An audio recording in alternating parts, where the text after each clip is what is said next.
Hi Lego fans! Guess what day it is?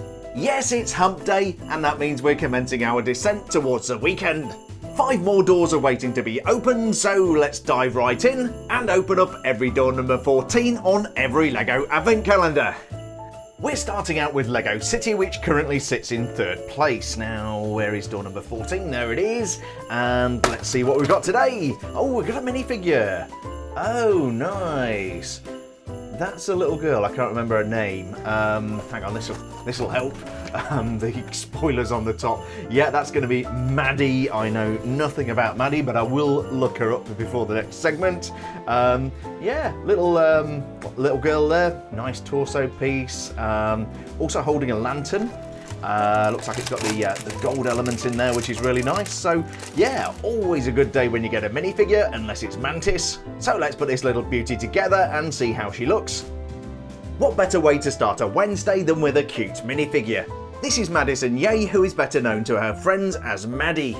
As well as appearing in the advent calendar, where this minifigure is technically exclusive, Maddie also appeared in 60271 Main Square, 60292 Town Centre, and 60329 School Day. I hated school, the teachers were mean to me, and the kids all bullied me. I wasn't going to go back until my wife told me to pull myself together. You're the headmaster. She comes with an accessory in the form of this rather nice lantern. It's made of 3 elements, including a lantern housing and a 1x1 stud on the bottom. The minifigure, as I alluded before, is absolutely adorable. She comes with dark blue non-posable legs, and this really nice torso print which shows an orange jacket over a t-shirt. The little cat badge is a really nice touch. The printing around the back is a little bit more simple. The dark brown hair mould is super cute, complete with pigtails. The facial expression is by far my favourite thing about this minifigure. It's utterly adorable. But check out what happens when you make her laugh. This is a really nice minifigure and a very strong start to the day for Lego City. Next we have the Guardians of the Galaxy, who got off to a promising start but have been looking pretty ropey ever since. We're on day number 14, and what have we got here? Big orange ship. Is that the Milano? Or is that the ship they got after the Milano? Yeah, there was another one. I can't remember what it's called, but I will look it up so I don't look like a complete fool. Yeah, it's a ship. Definitely a Guardians of the Galaxy ship. I do recognise that much. So yeah, not a bad thing. I will go ahead and put this together, and we shall take a closer look. And so from the Guardians of the Galaxy, we have the Guardians ship. I believe this is the Benatar, which is an M-class spaceship that superseded the Milano. Speaking of spaceships, how do you put a spaceship to sleep? You rock it! I hear Canada joined the race to put humans on the moon. They're calling their rocket Apollo G. This ship is a smaller version of 76193, the Guardians ship. Although when you look at this, and then this, the advent calendar gift doesn't look so good. The wings look blocky and lack the finesse of the actual ship. Some of the details are correct, for example the cockpit at the front of the ship. I also like the colour contrast between the light blue on the tail fins and the orange of the rest of the ship. But the overall look of this build is just not appealing. The construction of the ship is quite clumsy, and it's difficult to find good things to say. Could this be the final nail in the coffin for the Guardians' hopes of being Advent Calendar of the Year 2022? I guess we'd better see what the boy wizard has for us. Like yesterday, we should have an Order of the Phoenix symbol, which we do, so this is going to be an Order of the Phoenix related gift. And what do we have here? What do we have here? Is that arch thing that Sirius fell into and died? Oh, actually, no, I see. It looks like an Arc de Triomphe, but I think these are all of the prophecies, the orbs in the Hall of Prophecy, if that was it, what was it was called. Yeah, a little bit stumped here, but yeah, I'm pretty sure. Yeah, it looks like the Hall of Prophecy. Yeah, interesting. Very repetitive build. Quite an interesting scene that in Harry Potter, because they filmed it all completely in CGI. But anyway, I'm going way beyond the scope of an Advent Calendar video, so let me get this thing put together and we shall take a closer look at it. So now we know how Harry Potter got to such an impressive part count this year. This contains 16 light blue studs and 1 spare. Thankfully I didn't lose the spare. This represents the Hall of Prophecy, which you can find in the Department of Mysteries at the Ministry of Magic. I used to study prophecies, but class was cancelled due to unforeseen circumstances. To get on the course, I had to buy a crystal ball on Craigslist. The listing said, crystal ball $50, but you will haggle me down to $30. The trans blue studs represent the orbs which contained prophecies. The Hall of Prophecy contained millions of these things, and they were pretty much wiped out by Harry and his friends. Harry's prophecy was foreseen by Sybil Trelawney, the medium in the Harry Potter books. This guy, on the other hand, was the large. Like pretty much everything else, this sits on a 2x4 plate. I guess we'll understand why when we get to the end and read the game rules. It's a pretty simple build with studs sandwiched between plates, some 1x4 jumpers for everything to sit on, and some nice arched pieces at the top. It's a bit of a niche reference to the movie, but well executed.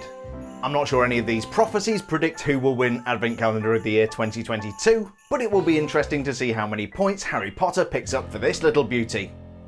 Our penultimate calendar for this wonderful Wednesday is Lego Fiends, and let's see what we got behind door number 14. We got a mini doll.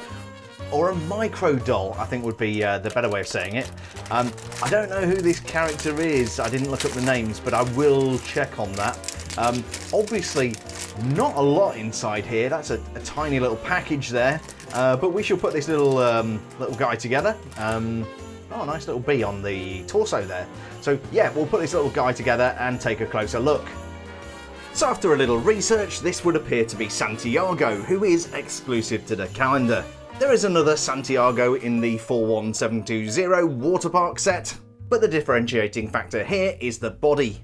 Santiago wears a rather cute sweater with a bee on it. It reminds me of that time I bought a vinyl LP called The Sound of Wasps. It sounded all wrong until I realised I was playing the B-side. It's a cute micro doll, but Santiago doesn't really have a backstory. What he lacks in backstory, he makes up for with an awesome afro hairdo. Micro dolls, like mini dolls, have a funny shaped head compared to a minifigure, but the good news is that that hair is totally compatible with minifigures. That's right, it passes the Voldemort test! The facial expression is super cute and beautifully printed. Unlike minifigures, you'll notice that micro dolls and mini dolls do have a nose. It's a cute micro doll with a really nice costume, but will this be enough to win LEGO Friends Gift of the Day? They've got to win it sooner or later. Our final calendar for the 14th of December is, of course, LEGO Star Wars. Let's see what we've got here, and what have we got here? Oh, not another ship. Yeah, basically we've got a grey blob. A grey blob with a red brake light on it for some reason. I have no idea what this is. It's a funny looking ship.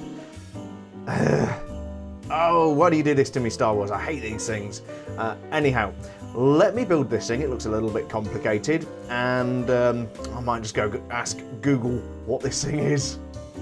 Okay, so this festive little beauty is a B-Wing starfighter. Mine looks pretty cool because I've taken the time to build a stand for it. Your experience may differ. The ASF-01 B-Wing starfighter, or Assault Starfighter, is probably the oddest looking starfighter in the Rebel Alliance fleet. Even the name B-Wing makes it sound like somewhere they lock up the worst criminals. Speaking of which, did you hear about the psychic dwarf that escaped from prison? There's a small medium at large. One thing this does have is plenty of firepower. There are gun turrets on both of the wings, and a set of twin laser cannons. The cockpit, here picked out by a transparent stud, is also interesting. The B-Wing is equipped with gyroscopes which ensure the pilot is always upright. Around the back, the red trans tile presumably is the propulsion system. I don't know what the thing on top is, but it's useful for attaching a stand. If you don't, it's a pretty useless gift. I don't know whether this is a functional feature, but the wings do pivot up and down. LEGO has produced the B-Wing as a production set. For example, the 10227 B-Wing starfighter. At least with this one, LEGO had the courtesy to include a stand. You might be forgiven for thinking that I don't like this ship. The reality is that I actually do, but you've got to be able to find a way to mount it. Will that affect Star Wars' ability to mount an assault on Gift of the Day? Let's find out! So finally we have gift number 14 from every LEGO Advent Calendar. These are very representative of the calendar themes. But which one of these beloved Advent gifts deserves to take a long ride across the galaxy on a B-Wing starfighter, and which deserves to be locked up in a crowded cell on B-Wing? Let's award some points! Last place was an easy choice. Guardians of the Galaxy get 1 point for this ugly rendition of the Guardians ship. In fourth, earning 2 points, is LEGO Harry Potter. Yes, I could get all doughy-eyed about this being the Hall of Prophecy, but it really is just trans blue studs sandwiched between 1x2 plates. I juggled the order a couple of times, but ultimately Frenzy's coming in middle of the pack with 3 points. This little guy is super cute, but I actually really rather like the B-Wing. I'm giving that second place, earning 4 points for LEGO Star Wars. It's always a good day when you get a minifigure, unless it's Mantis. Thankfully this isn't Mantis, so don't have nightmares. LEGO City wins Gift of the Day for the Maddie minifigure. But which one of these gifts is festive enough to earn a festive bonus point? For the second day running, I'm going to roll that over to a future date. So Jeremy, I hear you ask, how does that perfectly fair selection of points affect the leaderboard? Moving into last place with 35 points, it's the Guardians of the Galaxy. In fourth with 36 points are the LEGO Fiends, and then we have a tie for second place with LEGO City having 46 points, and LEGO Star Wars having that same total. That means Harry Potter's grasp on first place is slipping, but he still remains out in front with 51 points. Please feel free to let me know in the comments what you thought of today's scoring, and which calendar you think is going to win Calendar of the Year 2022. I'll give you a clue, it's probably not this one. I'll be back on Thursday with 5 more doors, so have a wonderful Wednesday, stay safe, and I'll see you tomorrow.